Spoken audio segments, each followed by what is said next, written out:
It's a Beneteau Oceanis 281. It's the 1997. It's 28 feet long, 4-foot draft. Got the furling jib, the main with lazy jacks. Kept it pretty clean. Whoever had it before me, it was lightly used, and from there I've just really brought it back even further with lots of polishing and wax to really get it looking nice.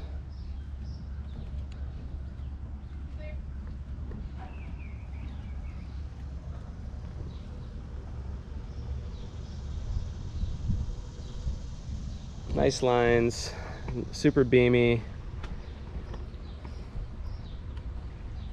It's really comfortable cruising with a small family, or easy to single hand. It's under 30 feet, so I really like this size because it's just so easy to handle and keeps everything cheap being under 30 feet.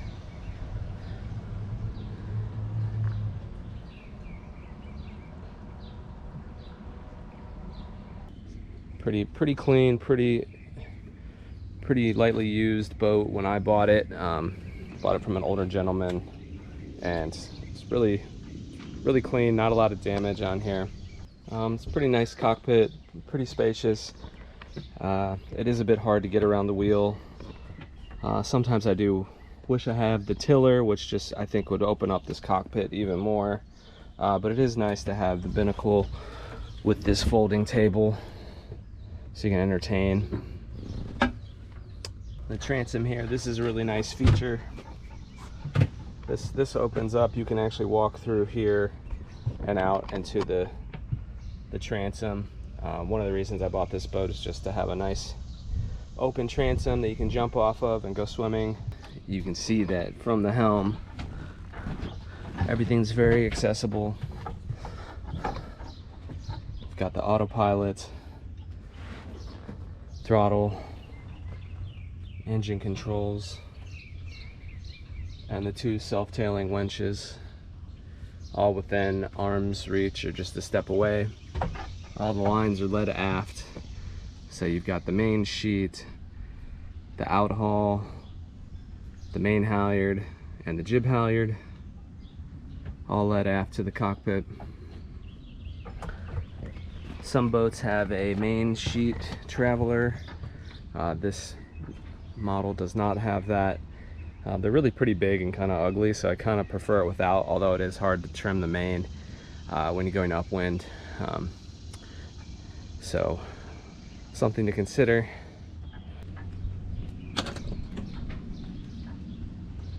Get the main halyard here. This little flag halyard. Got the boom vang.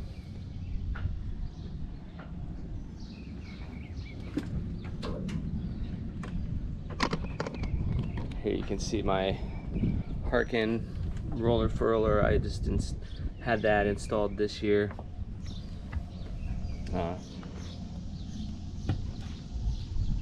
Really nice anchor locker with lots of space.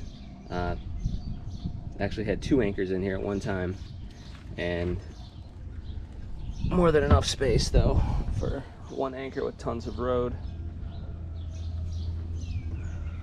The double lifelines are nice, they look nice, they kind of add a little extra level of security. Getting the 2 opening hatches. Got the topping lift here. Here's my mainsail. Both the sails on this boat are pretty old and probably the original, pretty beat, but I've been experimenting with some Dyneema soft shackles on the main. I've got it there at the clew, and I've got a soft shackle back there for the topping lift.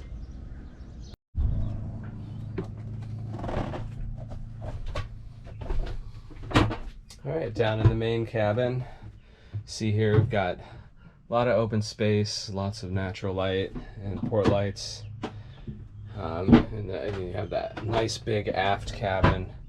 This will sleep two people comfortably. It's pretty wide, wider than a queen bed, but a little short. I'm 5'6", and I fit comfortably. Taller people will probably have a little bit of trouble, but not too bad. So again, lots of space, lots of storage.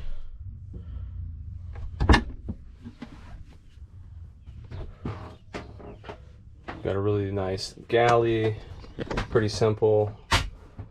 Got the new stove, really deep ice chest. On some boats this is a refrigerator, but I just have the ice. A gimbaled alcohol stove. Lots of storage here for your kitchen supplies. Another storage compartment here.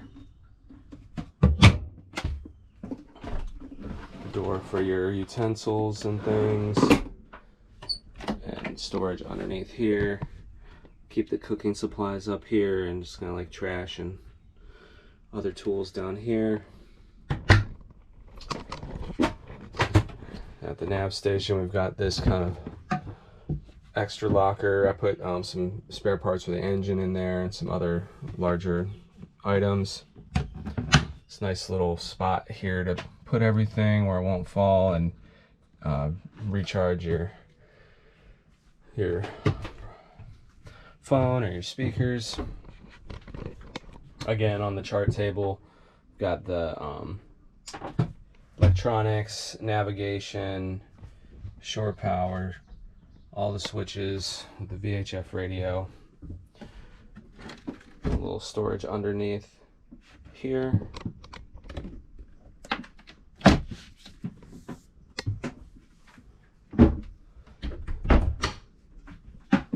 Pretty small head, but big enough. It's got a sink with some storage in here. Here you can see the bilge pumps levers. Right now we've got the ice turned on, but you can also drain the shower or the bilge. Bilge is pretty dry and I never really use the shower, so I just keep the ice on, and that drains with this switch here.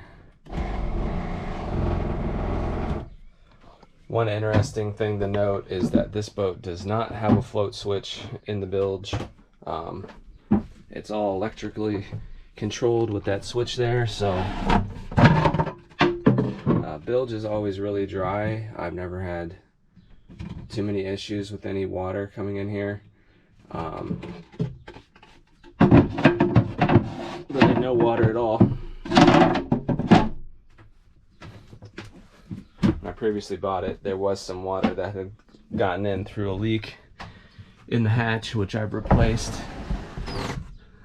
This main acrylic hatch was a really bad leaker, so this has all been replaced and new. That's why I've refinished the floorboards, all new floorboards. They were just old and beat up, they look bad, so I replaced those. Again, underneath the seats here, you've got really a lot of ample storage for things on both sides.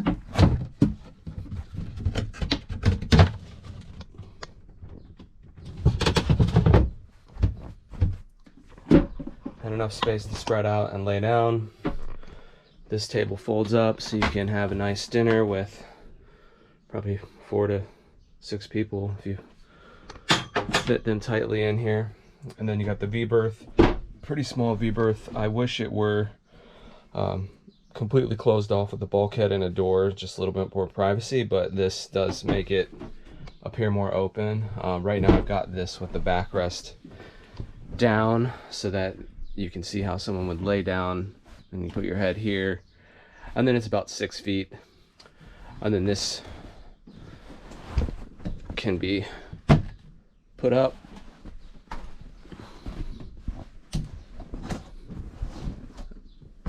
and now you have your backrest for the table.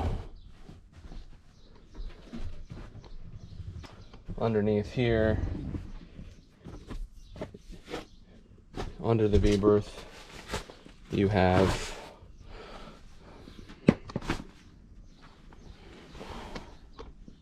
50-gallon water tank.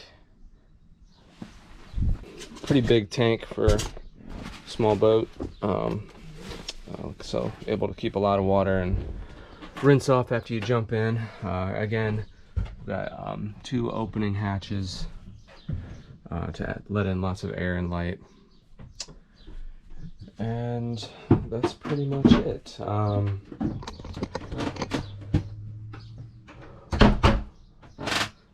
Back here again, you've got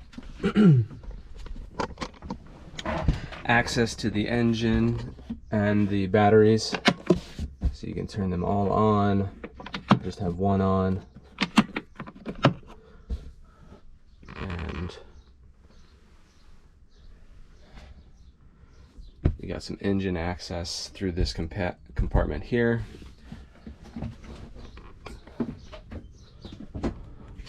And you've also got engine access to the front. This is a Yanmar 2GM20F.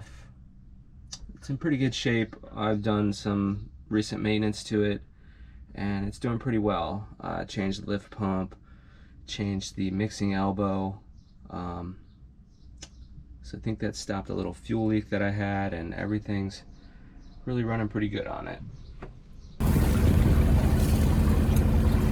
Okay, here we are out in the bay here in Herring Bay, and I've got the engine going so you can see how that works. So I'm just a little over 22 RPM. My throttle.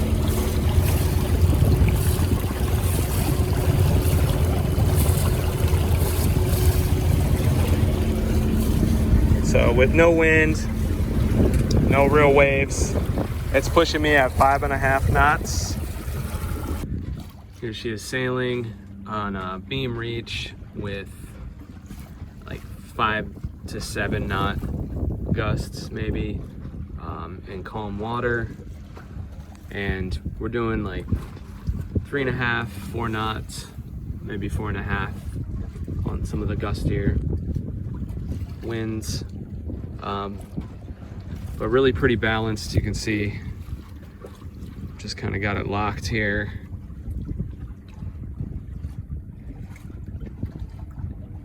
And balances pretty nicely. A decent bit of weather helm as you start to get more wind.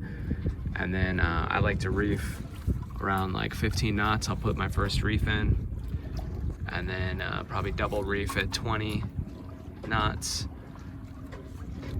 And then play with the head sail as needed. Sometimes in windy weather, I'll also just sail with just the head sail, which works pretty well too. But yeah, here comes a little bit of a gust. Again, just kind of just locked there, little adjustments here and there. Pretty smooth through the water.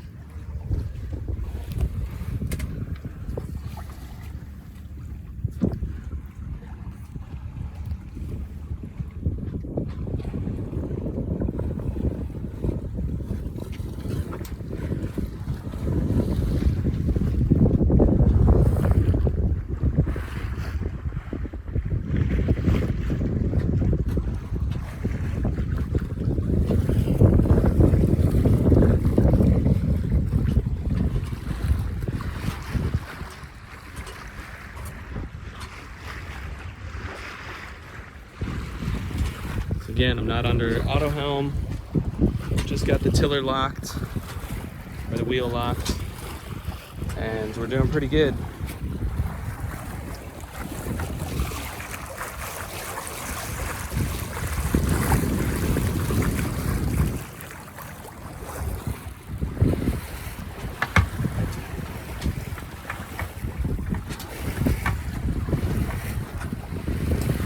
Looks like I got some people behind me. Looks like it's turned into a race.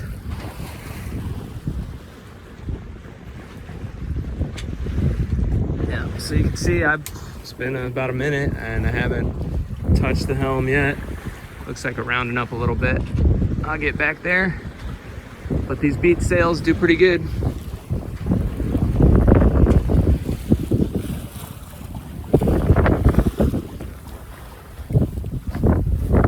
Let's see how bad she did. Oh, rounded up about 15 degrees. Alright, I got some crab pots up here, so I'll need to pay close attention.